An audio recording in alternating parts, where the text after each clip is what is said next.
आज की इस वीडियो में मैं आपको बैक नेक ब्लाउज के कटिंग और स्टिचिंग बताऊंगी।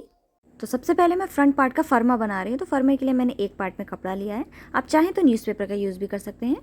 अब देखिए ये हमारे ब्लाउज़ की लंबाई है। तो फ्रंट पार्ट के लिए जितनी भी आपको लंबाई चाहिए ब्लाउज़ की उससे 1.5 इंच बढ़ा के लीजिए। मुझे 14.5 इंच की लंबाई चाहिए तो मैंने 16 इंच का कपड़ा लिया है। अब यहाँ पर से पहले हम शोल्डर्स के लिए निशान लगाएंगे। तो जितना भी शोल्डर है उसका हाफ़ करना है। तो 14.5 इंच का शोल्डर है मेरे उसमें, तो 14.5 इंच का हाफ़ करते हुए इस तरह से हम यहाँ पे निशान लगा लेंगे।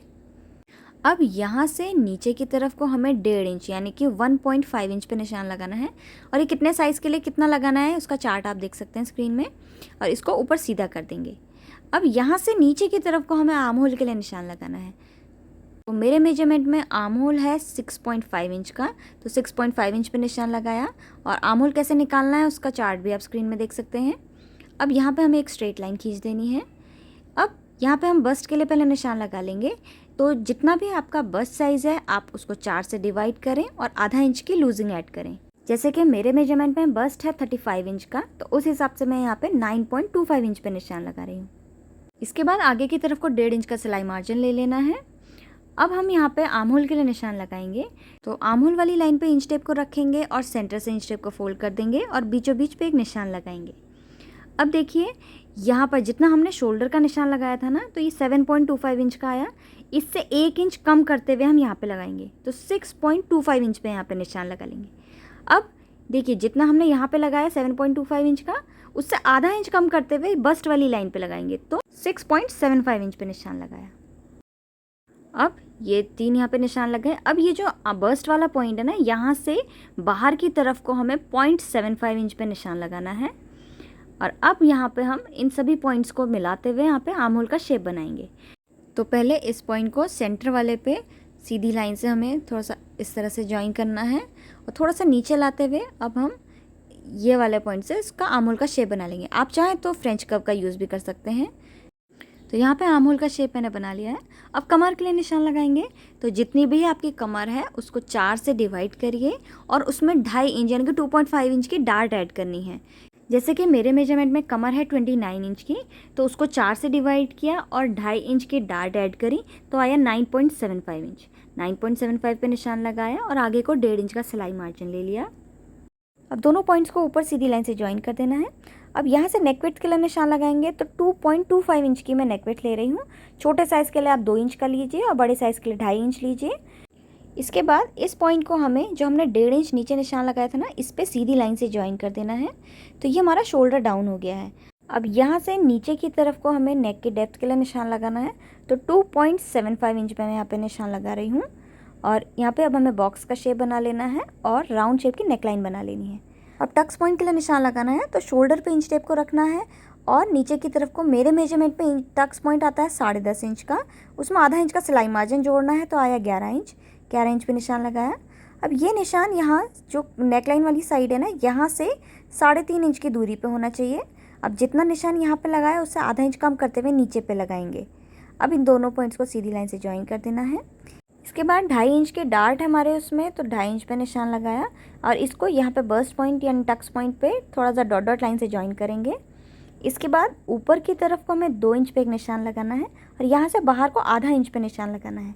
अब इसको हम इस तरह से सीधा मिलाएंगे और हल्का सा घुमाव देते हुए हमें यहाँ पे जो टक्स पॉइंट का निशान है उसमें ज्वाइन कर देना है। तो ये हमारा यहाँ पे प्रिंसेस कट का शेप बन गया है। अब देखिए जितना हमने यहाँ पे डार्ट ली थी, सेंटर से इंच शेप को फोल्ड करेंगे और ये जो हमारी बस्ट लाइन है इसके ऊपर पे हम आर्म होल पे रखेंगे। जहाँ पर भी आएगा वहाँ पर निशान लगा लेंगे।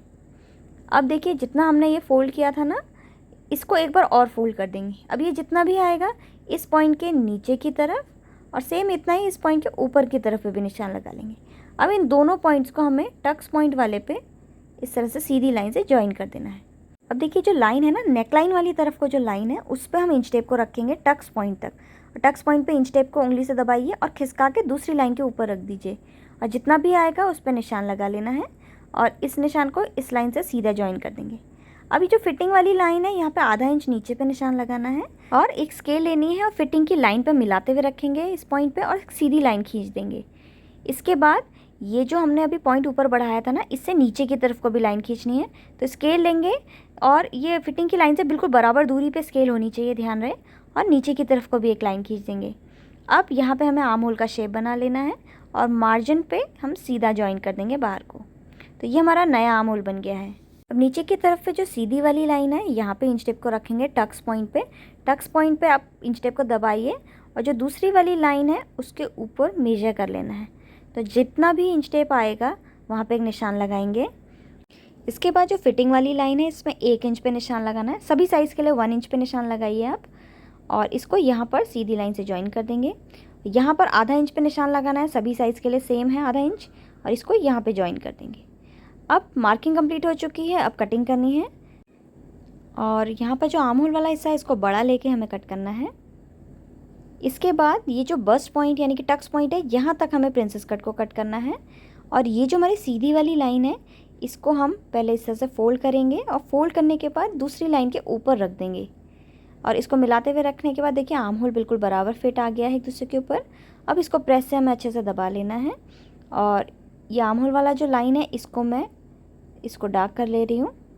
और सेम मार्किंग के ऊपर अब हमें इसके आर्म होल की भी कटिंग कर लेनी है। तो ये कटिंग हो गई है। अब ये जो फोल्ड वाली लाइन है इस पर हमें इंच टेप को रखना है टक्स पॉइंट तक, और सेंटर से फोल्ड करेंगे और बीचों बीच पे निशान लगाएंगे। यहाँ से बाहर की तरफ को यानी कि नेकलाइन वाली साइड को आधा इंच पे निशान लगाएंगे, और ये जो कॉर्नर है यहाँ से बाहर की तरफ को आधा इंच पे निशान लगाएंगे। अब इन सभी पॉइंट्स को मिलाते हुए हमें हल्का सा घुमाव देते हुए यहाँ पे अपना प्रिंसेस कट का शेप बना लेना है। अब सेम मार्किंग के ऊपर कटिंग कर लेनी है। अब यहाँ पे हम इसका पहले आर्म होल भी मेजर कर लेंगे। तो देखिए शोल्डर वाले हिस्से पे पहले तो आधा इंच का सिलाई मार्जिन लेना है। अब यहाँ से हमें इंच टेप को रखना है और थोड़ा सा अंदर की तरफ को रखते हुए जितना आप सिलाई मार्जिन में दबाएंगे उतना अंदर को रखना है, और इसको मेजर करना है कि आर्म होल कितना आ रहा है। तो फ्रंट वाला आर्म होल हमारा आ रहा है 10 इंच का, तो मैं एक जगह पे यहाँ पे लिख लूँगी 10 इंच। अब हमें बैक वाला पार्ट बनाना है। अब बैक वाले पार्ट का भी मैं फर्मा ही बना रही हूँ क्योंकि मेन फैब्रिक मेरे पास काफ़ी कम है। आप चाहें तो बैक वाले पार्ट को डायरेक्ट मेन फैब्रिक में भी कट कर सकते हैं। एक्चुअल में बैक वाले पार्ट के लिए फर्मा की ज़रूरत नहीं पड़ेगी। अब एक साइड पे आधा इंच का सिलाई मार्जिन लेना है हुकाई के लिए और इसको सीधा कर देंगे। अब बैक वाले पार्ट की लेंथ लेनी है, तो जितनी भी आपको ब्लाउज़ की रेडी लेंथ चाहिए उससे 1 इंच बढ़ा के लीजिए। मुझे 14.5 इंच की लंबाई चाहिए, तो 15.5 इंच की लंबाई मैंने कपड़े में ली है। अब ये जो हुकाई के लिए हमने निशान लगाया ना, सभी मेजरमेंट इससे अंदर की तरफ को हम लेंगे। तो जितना हमने फ्रंट में शोल्डर लिया था उतना ही यहाँ पे भी लेना है, तो 7.25 इंच का लिया है। अब यहाँ से नीचे को 1.5 इंच पे जैसे फ्रंट में निशान लगाया था वैसे ही लगाएंगे। और यहाँ से अब नीचे को आर्म होल के लिए निशान लगाना है, तो 6.5 इंच का मैंने फ्रंट में आर्म होल लिया था, इसमें भी 6.5 इंच का ही लेंगे। और अब यहाँ पे एक सीधी लाइन खींच देंगे। बैक के आर्म होल के लिए निशान लगाना है, तो यहाँ पर इंच टेप को रखेंगे और बिल्कुल सेंटर से इंच टेप को एक बार फोल्ड करेंगे और बीचों बीच पे निशान लगाएंगे। इसके बाद जितना हमने यहाँ पे शोल्डर मेजरमेंट लिया, जैसे 7.25 इंच का लिया, इससे आधा इंच कम करते हुए हम यहाँ पे जो सेंटर वाला निशान हमने लगाया यहाँ पे लगाएंगे। तो 7.25 इंच माइनस हाफ इंच किया तो 6.75 इंच पे निशान लगाया। फ्रंट में हमने यहाँ पे 1 इंच का कम किया था, लेकिन बैक वाले पार्ट में सिर्फ आधा इंच का कम करेंगे हम। अब जितना हमने शोल्डर लिया उससे आधा इंच कम करके ही बस्ट वाली लाइन पे भी निशान लगाएंगे। फ्रंट में भी आधा इंच का ही हमने कम किया था, बैक में भी आधा इंच का ही कम करके लगाएंगे। तो यहाँ पर भी 6.75 इंच पे ही मैं निशान लगा रही हूँ। अब ये कोने से बाहर की तरफ को 1 इंच पे निशान लगाना है और इन पॉइंट्स को मिलाते हुए हमें आर्म होल का शेप बना लेना है। तो पहले इस पे मिलाएंगे और यहाँ पर 1 इंच वाले निशान पे हल्का सा घुमाव देते हुए इस तरह से हमने आर्म होल का शेप बना लिया। अब बस्ट के लिए निशान लगाना है, तो जितना फ्रंट में लिया था उतना ही यहाँ पर भी लेंगे। तो 9.25 इंच पे निशान लगा रही हूँ। आगे को 1.5 इंच का सिलाई मार्जिन लेना है।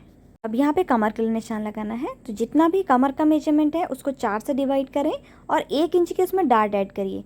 मेरी कमर 29 इंच की है, तो उसको 4 से डिवाइड किया और 1 इंच की डार्ट ऐड करी तो आया 8.25 इंच।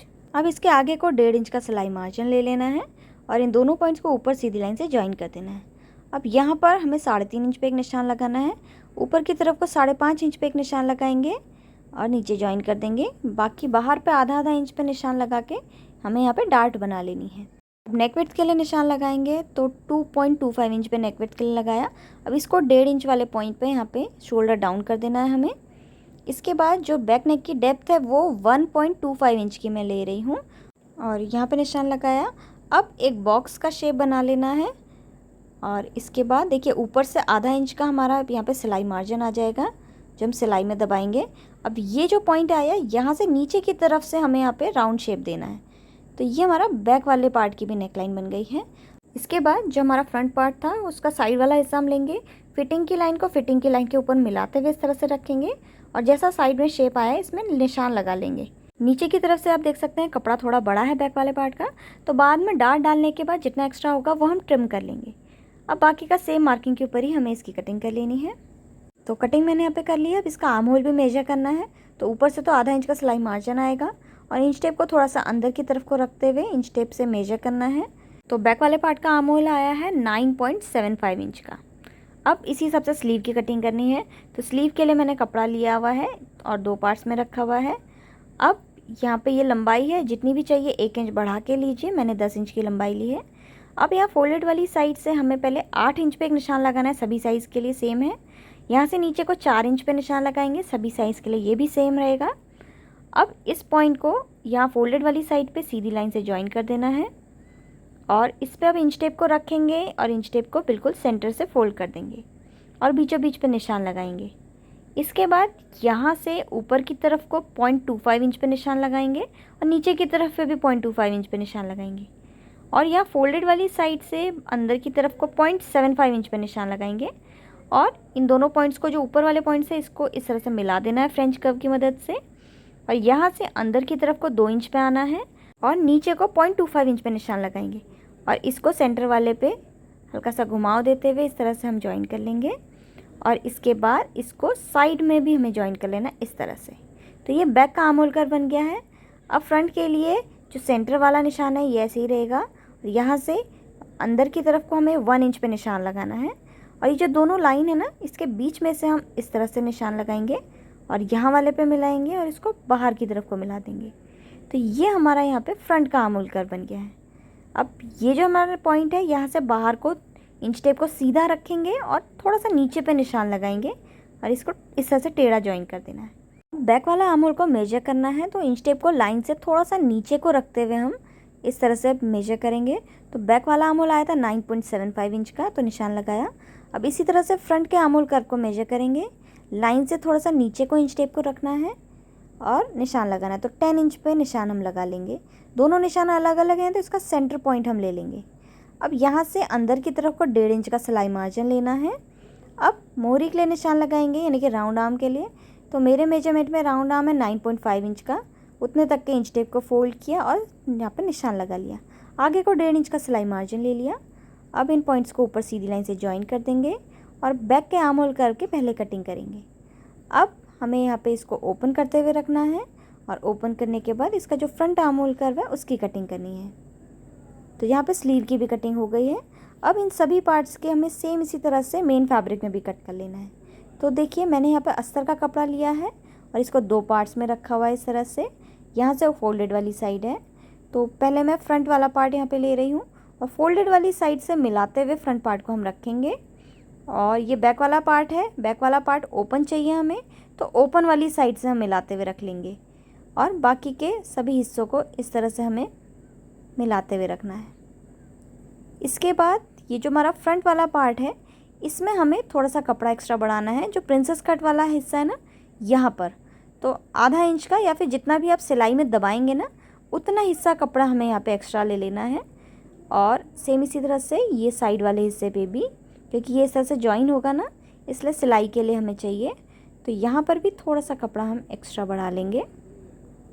तो ये मैंने यहाँ पे बढ़ा लिया और बाकी का पूरा सेम जैसे हमने मार्किंग करी है सेम उसी तरह से कट करना है।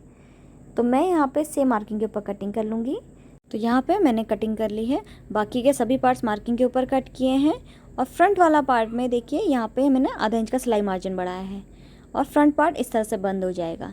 अब सेम इसी तरह से मेन फैब्रिक में भी मैं कटिंग कर लूँगी। तो देखिए मेन फैब्रिक में भी मैंने यहाँ पे कटिंग कर ली है और सिर्फ मेन फैब्रिक यहाँ पर लिया है। अब इसका प्रिंसेस कट ज्वाइन करना है, तो इस तरह से पलट के रखेंगे और नीचे की तरफ से हम इसका प्रिंसेस कट ज्वाइन करना स्टार्ट करेंगे और इसमें सिलाई लगा लेंगे। सेम इसी तरह से दूसरी तरफ पे भी सिलाई लगा लेंगे और सेम इसी तरह से हमें जो अस्तर वाला हिस्सा है इसमें अलग से हम इसको ज्वाइन करेंगे प्रिंसेस कट को। तो देखिए मैंने यहाँ पे मेन फैब्रिक का प्रिंसेस कट ज्वाइन कर दिया है और पीछे की तरफ से यहाँ पे आप देख सकते हैं मैंने यहाँ पे छोटे छोटे से कट्स लगा के इसको प्रेस से अच्छे से दबा लिया है। अब सेम इसी तरह से जो अस्तर वाला हिस्सा वो भी बना लिया है। तो अस्तर वाले को मेन फैब्रिक के ऊपर हम रखेंगे और इसकी नेक लाइन में आधा इंच की दूरी पे सिलाई लगा लेंगे। तो यहाँ पे मैंने इसकी सिलाई लगा दी है और जो मार्जिन वाला हिस्सा है उसमें छोटे छोटे से कट्स लगा दिए हैं। इसके बाद जो अस्तर वाला हिस्सा है इसको हमें पीछे की तरफ को पलट देना है और पलटने के बाद इसकी जो बैक साइड से देख सकते हैं, बैक साइड से भी फिनिशिंग आ गई है।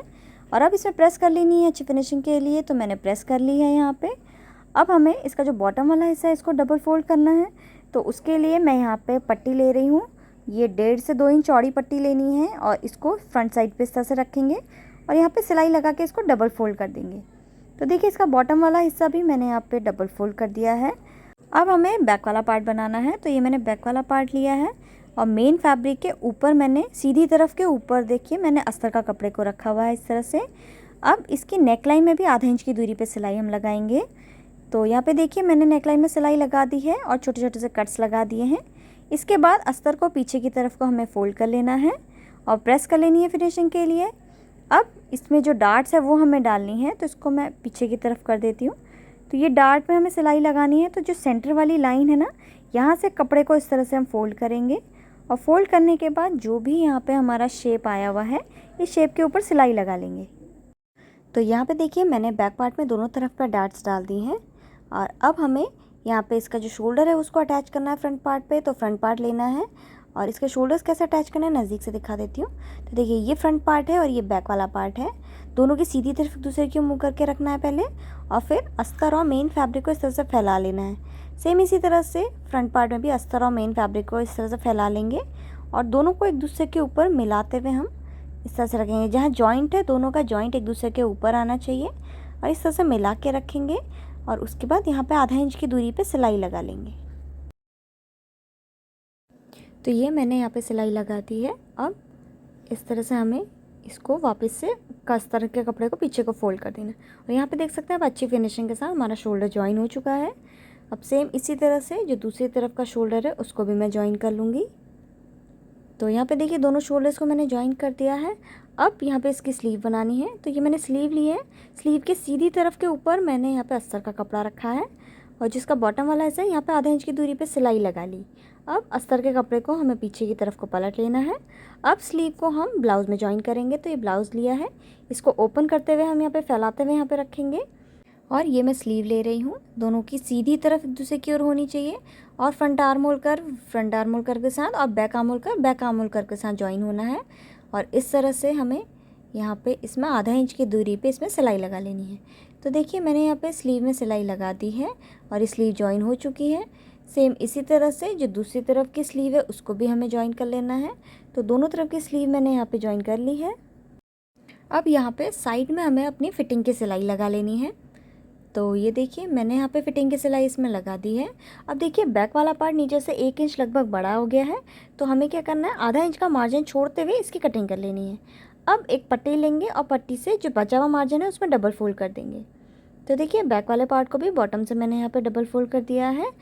अब इसमें हमें हुक और आई पट्टी बनानी है, तो वो मैं इस वीडियो में नहीं बता रही क्योंकि वीडियो बहुत लंबी हो गई है और अगर आपको देखनी है तो मैं लिंक वीडियो के डिस्क्रिप्शन बॉक्स में दे दूँगी। और ये ब्लाउज़ बन के हमारा रेडी हो गया है।